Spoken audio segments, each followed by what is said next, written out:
Hi everybody, my name is Joey Fight. I'm the founder of thephysicaleducator.com and I'm so excited because this is the very first episode of How We Teach, which is a short video series in which I spent some time with some of the best physical educators that I know and asked them to share some aspects of their teaching so that we can all learn from them and grow from their own experiences. And today, for this very first episode, we've got Jennifer Smith, who is a physical education teacher outside of Denver, Colorado, who I had the opportunity to meet when I was down in Colorado a couple years ago, and now I get to connect with on a regular basis through PhysEdu.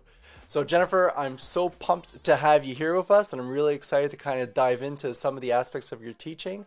And I was wondering if we just kind of start off by, maybe you can tell us a little bit about your school and where you teach and how long you've been teaching for, and I'm sure all of the billions of different hats that you wear when you're teaching in your school. Yes. So yes, like you said, I'm Denver, Colorado. I'm in an urban area. College View Elementary, it's a Title I school in the southwest area of Denver. And I've been teaching a total of 12 years, but 10 years in Denver public schools in the same kind of population. With that, I also am our wellness champion at our school. So I am taking care of our staff as well and making sure their cup is filled so our students have the best opportunities from us. And I also I'm an instructional coach for the Essentials team and also been an instructional coach for the preschool teachers as well for that. So you do a ton. Yeah. Yep. All right. I will also want to give you a shout out just in terms of your wellness coach for the school. You put on an awesome Walktober challenge in PhysEdu, trying to get us all to walk 10,000 steps a day, and I've appreciated it all. The Water Wednesdays and the Thrive Thursdays. Yes. And especially like in these past couple of days when I've been like head down trying to get ready for a conference, I've been like, okay, I need to continue to take care of myself as we move forward here. Yes, I was going to So, be like, where are you? yeah. So I know that when we've talked before, you've shared that your school is pretty unique in terms of its population. I was wondering if you could share a little bit about like what makes your school so unique and what are some of the challenges that kind of brings to designing a physical education program that meets the needs of your school's population. Yeah, so the population at my school is majority Hispanic, and for more than half of the school, it is native Spanish speakers. So their families and the students coming in. Our school goes through the Tinley model, which starts to progress their English language acquisition throughout each grade.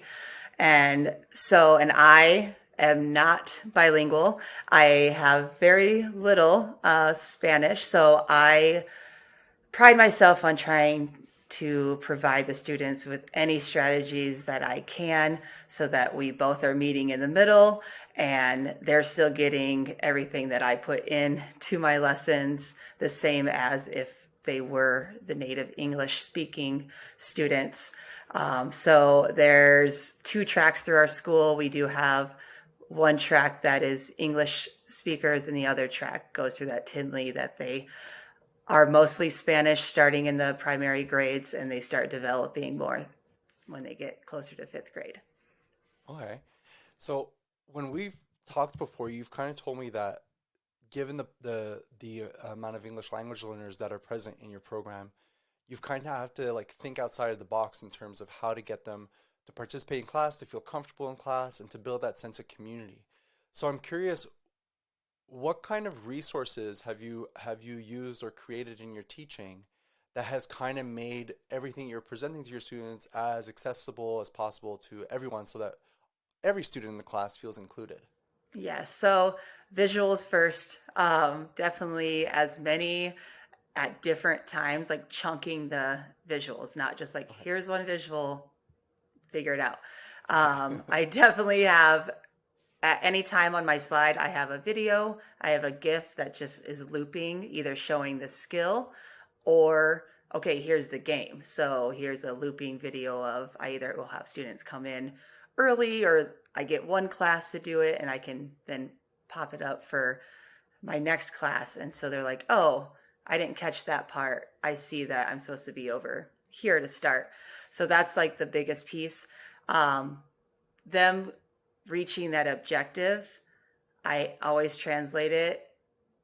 Even though like I am not the best speaker of it, I do try my Okay. best, and then I will have. I'm like my students are know like this is my weakness, so like they know and they help, and they will either like help translate when they need to, or how can I break that down, and just kind of asking them questions like what makes sense to you when we're doing this. And another big one that I translate is the essential question. I Yeah. want them to be thinking about that question the whole lesson. So it's not fair if it's just in English, like, yeah, I'm playing the game, but I didn't get to like get that cognitive piece or really like Mm. progress in that learning part. So those are the two that I make sure, did I say it right? Did I put it up there right? And I'm really good friends with the secretary. Okay. That's a good one to do too. And she Yes. helps translate a lot for me. Like, Okay. did I put the right word in? Did Google do it right or wrong? And she'll change it up for me, and she'll like make it more basic sometimes too. So Okay. that has helped tremendously. Like, okay, what's really simple so they're getting the same concept that I can say, or make sure I can give it to them the same way. So those are big things. The I do, we do, you do concept, having different students demonstrating for that, and especially maybe the students that I noticed they've already zoned out because they were like, I don't know what she's saying. So instead Yeah. of watching the demonstrations, they've already zoned out. I make sure I'm looking for those, and they're usually one of my demonstrators. So Okay. then even if they're zoned out, I'm helping them guide them through that demonstration. So at least now they felt it or have seen it for themselves. So it kind of like clicks Yeah. for them. And then even the other couple students that might have zoned out, oh, a student's demonstrating now. So sometimes they're like, something will click back in for them. I use an 80-20 approach on the first activity to send them out. I look for those 20 and I hit those students to give more feedback, some more demonstration, even pulling some of my bilingual students to help. Okay. Um, just provide that extra feedback when I come back in for that next level or that next activity. They got that first layer and they got their foundation to build on from there. And that's been pretty successful. Like sometimes it does take, like, I don't know what she's saying, but I'm going to look around and like, Yeah. okay. And they like catch on. Like, so even though I don't think they're listening or like care during that instruction piece, that's why I kind of like 80-20. Like sometimes they have to use different strategies too Yeah. to build that with that. So um, sometimes I don't like pick on the same students that help me with the language because I'm like, that's not your job either. But Hmm. our students are very caring, and I think they've gone through that struggle, and they're like, no, I understand. I do know the language a little bit better now, and I do want to help my friend. So I lean on those that care to help guide their friends. That's awesome. And I think so we've talked before and I've told you that I was an English language learner going in school. I went to French school. And I definitely had like a range of experiences with teachers. And just hearing in terms of how you're working with these students, it sounds like you're allowing yourself to be pretty vulnerable in terms of like owning up to like where your strengths are and where those opportunities for growth live. Um, but also the fact that like like you're paying attention to those kids who might be zoning out because language is such a barrier for them and still going out of your way to try and bring them in and make sure they're included and make sure that they understand. And I think little things like that, like when I think back like on my own experience, I remember my grade one teacher, I remember her name. Her name was Rachel. I could not tell you many of my elementary school teachers' names. It's a bit of a blur.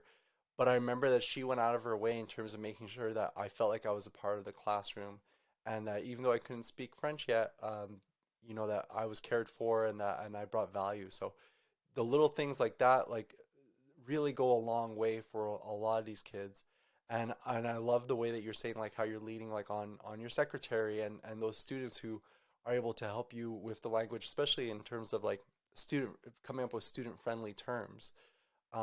I think that's so important, and that really comes from a place of just being able to, put your ego aside and accept the fact that like this is where we're at, and I want everyone to succeed, and then just doing what it takes to get everybody there. That's awesome.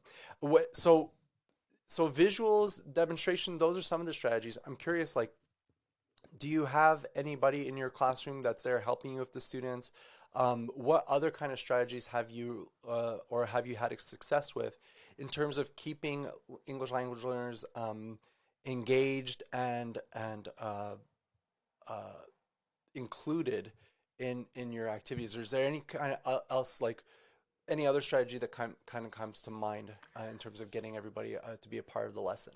Yeah, so I don't have any para or support in there, Oh, and we've had it in the past for kindergarten, and it actually I love that there was, but then it became a crutch for the students, and I oh, actually we don't have the staff this year anyway, but I last year I was like I would actually just rather not okay. um, with that part of it, but other things that keep them engaged and like putting more independence in there or like ownership of their learning.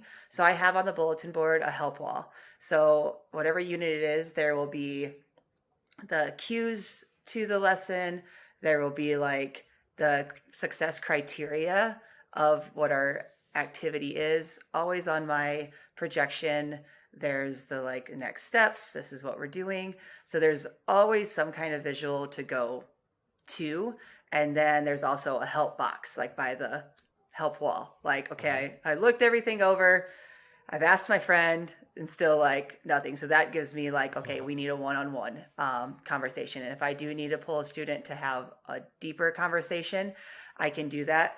I lean on mini coaches. And the Okay. second unit of third grade, I touch on it in second grade to like start building them. And then they're like, okay, from now on, I was like, everybody grab your hat. You are a coach. I was like, there's so many of you and one of me. So when you are doing a partner or group activity and you see your friend stepping with the same foot instead of the opposite foot, is that something that you can help like with feedback? And they take that in. So by fifth grade, they're really rolling with that. So that's a big piece of it too. Like you kind of know, like I have a coach on the other side of me that might be telling me, or I can ask them for help too. And using any resource, yes, I'm always there, but what resources can I use before I go to the teacher so they do start building that confidence, that ownership of the learning. The plickers for self assessment. So on Monday, if they self assess and I see the not yets and I see wows, the next day I'll make sure they're paired. And then the getting there, the students are very honest because they know they're going to get more one-on-one with me. That's who I connect with. So they're like, okay, I'm going to get like teacher help too. So like those are who I go through. And then like sometimes I'll get the got it students paired with that. So kind of just having that system of it's okay if you're not getting it, if it's language, if it's something else, like the next day we're going to make sure that you are taken care of just through that self assessment. That's why it's so important that they do understand that part because the next day it reflects on how we are going to learn better.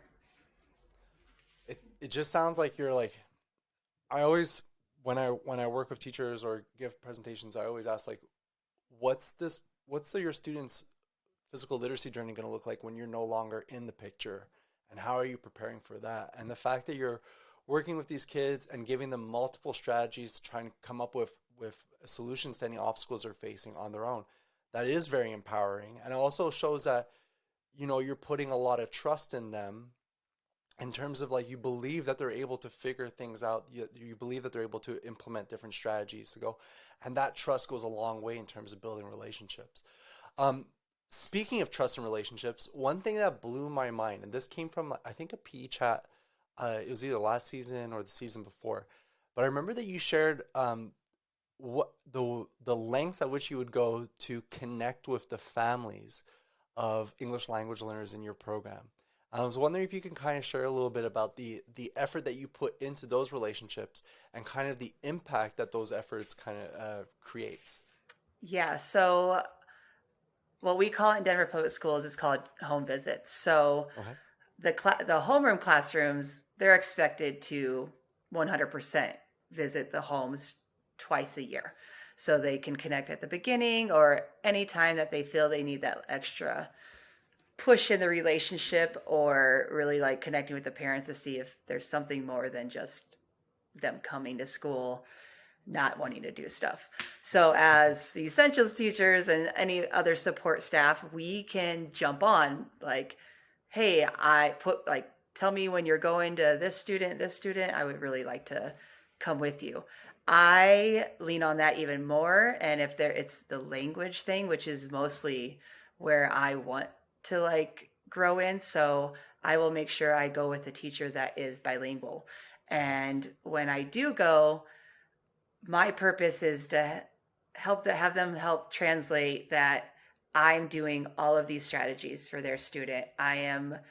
Yes, I am a white woman who does not speak Spanish, and I am very upfront with that because it is a cultural thing that even if I spoke Spanish, they're just sometimes like, it's hard and it's a cultural thing, and I respect all of that. So like I am just upfront with them, and then I'm like, okay, I'm trying this, and all of these things. And then your student or your child is still not focused on it, or they don't care because they aren't hearing the language. And then the parent will be like so shocked that they're doing all of these things. Like, this is where we need to like, yes, like this is the process through this kind of school. So like the parent usually has a pretty good face, like, she is trying. Like, you need to like give her that like away. Yeah. So like, and it's just like it's pretty much the same face by most of them. Like, okay, they are bending over backwards. Like, you need to like take one of the strategies, like figure out that piece, and then we kind of try to work together. Like, okay, what would work best for that student and the things that I'm doing, so I can make sure like, okay, so then with you, when it comes to class, I need to wait on step 3 of that process to really reel them in. But that's where I just build that connection, and they understand that I'm not just like sending them out to play a game and they're just being disrespectful for a reason because it's language, but it's not. Like, it's like finding that, what really is it, and then how can we work together? And then I like to go back to those same houses, like, and just say, yeah, like, thank you so much for having my back too, and understanding that we are a team and this is a struggle. It's okay, but if we're working together, it's going to be so much more successful for both sides. That's so wild. First of all, I'd never heard of that, like that expectation of going to do family visits, and I think that's really cool and really interesting. But just like that opportunity to build that partnership with the families, and yeah, like I'd love to see some faces in terms of like, because for sure, like I remember being as a kid, I'd go home and be like, oh, my teachers don't like me, like they just speak French all day. Yeah. And it was just because like I was I was zoned out. I just wasn't into it. Yeah. So I'm assuming a lot of parents hear that. So then to have Yeah. the teacher come home and be like, listen, like I'm using all of these strategies. Yeah. It must be like, first of all, it must be incredible to know that somebody's putting that much work in. And then just to be able to see the kind of like caring educator that you are, and to then want to partner with you because, Yeah. it's a good feeling when you know somebody cares about your kid. Yeah. That's awesome. So there's so many great aspects of your teaching, and I love seeing the stuff that you share on Twitter. I love when you talk about like things that go well, things that don't go well. And I know you're somebody who's very driven by professional growth and who isn't afraid of facing down whatever it is you need to face down to continue to progress and grow as an educator. So right now in your professional development journey, what would you say is like your current goal that you're grappling with? And where are you trying to take your teaching next? So where are you not quite, you're at that getting there kind of level Yeah. in terms of where you're moving in your professional goals? I definitely, my next steps are to bring that co-construction of a lesson into class, because one, just ownership of any student into the learning, and then especially for our English language learners, having them say, this is what a catch, if I would break down the cues doing catch, this word makes more sense to me than the words you have on your help wall. And so just building that with them.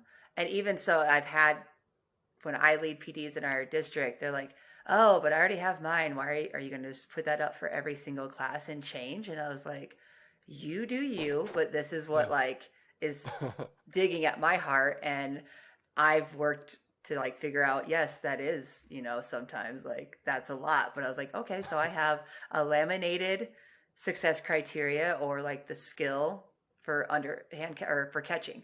So I can put a piece of tape right next to the word that I used and put their word on it on the same board. And they're like, oh, okay. But and like, there's always the questions. And I'm like, one step at a time. So that's where I'm like, okay, so I'll take all your questions and I'm going to go try them. And then I'll come back and tell you like, this worked, this didn't work. But I really think them owning like my third graders came up with focus with your eyes. They're just like focus, and then dive your hands. And I think they said ready, dive, ready, clap, hug. And I was like, that's the cutest thing ever. Like when they said hug. Awesome. But that just made sense to me. And then of course, my teachers also said, we're like, dive seems aggressive. And I was like, they're going, like they're not hurt. Yeah, like they're it makes like sense to them. Yeah, they're like, that doesn't seem safe. And I was like, but that makes sense to them that they're diving their hands out. And I was like, so I'm not going to say no to the students. And I was like, and then we can come together at the end, be like, okay, out of my words and your words, like which ones do make sense? So just like really like that's my next steps of how I'm kind of like starting with my third grade group, because I know I'm going to have them longer. Like start like, can I do this in third grade? And then start like adding it in throughout, because then they feel like they're a part of it and they're like, this makes sense to me. And I created that cue. And so that's a big thing. That's my next step. And just being patient, because it's frustrating, and it's frustrating on both sides. So like if I feel frustrated on my end, I know they do too. And so just having that balance of, okay, they're not just not listening to me. That's really hard. And then like having a conversation, just like I know it's hard, and they know it's hard too. And just like kind of like meeting in the middle, that we have to take deep breaths, but we can do this together. Like, so definitely like ownership for them, and my patience is definitely like next steps, and just continuing to grow. I love that idea of having them unpack it with you and co-constructing the success criteria. And it's almost like you're inviting them to like it's like you're presenting yours, and then he's like, hey, this is mine, and like what's your remix, like getting them to remix it in their own way. And then you're right, it becomes theirs. Like I don't know who ever taught me like teaching the set shot in basketball. Is like, okay, make your giraffe eat up in the tree. To this day, no matter what age I'm teaching, if I'm teaching a set shot, I'm saying, make your giraffe eat up in the tree. Like it just has always stuck with me. Yes, I like it. And the patience part, again, like I think already based off of what you've shared, just the amount of vulnerability that you're putting into your teaching and being authentic with your students. I think all those things, they take time, but they're so powerful that once that ball gets rolling, you're going to have that momentum, and there's going to be a mutual understanding there that like what you're doing is a really challenging thing. Like teaching in general is a very challenging thing. And the situation you're in is like you said, it's hard for you. It's hard for them. But these things are things that we can overcome together. So yes, I wish you a lot of patience and a lot of energy for that one. But just know that from what I'm hearing, it sounds like you're on the right track. Yeah. Thank you. So Jennifer, if people want to keep learning from you, if they want to see some more from your teaching, what would be the best way for them to do that? I guess just reach out to me. I don't know if like in your any notes that we can put the email, Yep. because I love talking through things, because if you don't talk out loud, it's just your thoughts, and so I would definitely love for anybody to reach out through my email or even message on Twitter, and just like, oh, you tried this? Okay, like let's just go back and forth and see what works, what not, because this is something that I think there are many, many districts and many schools in the same boat, and I hear the question all the time.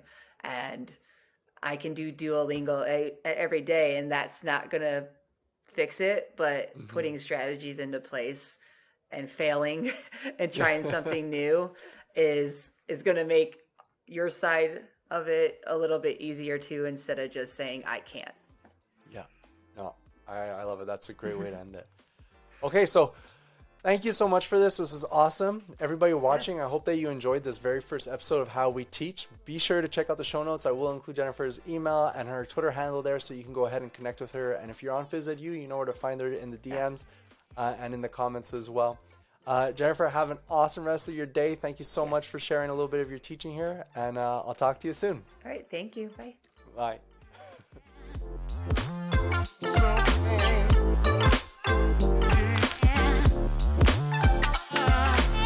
So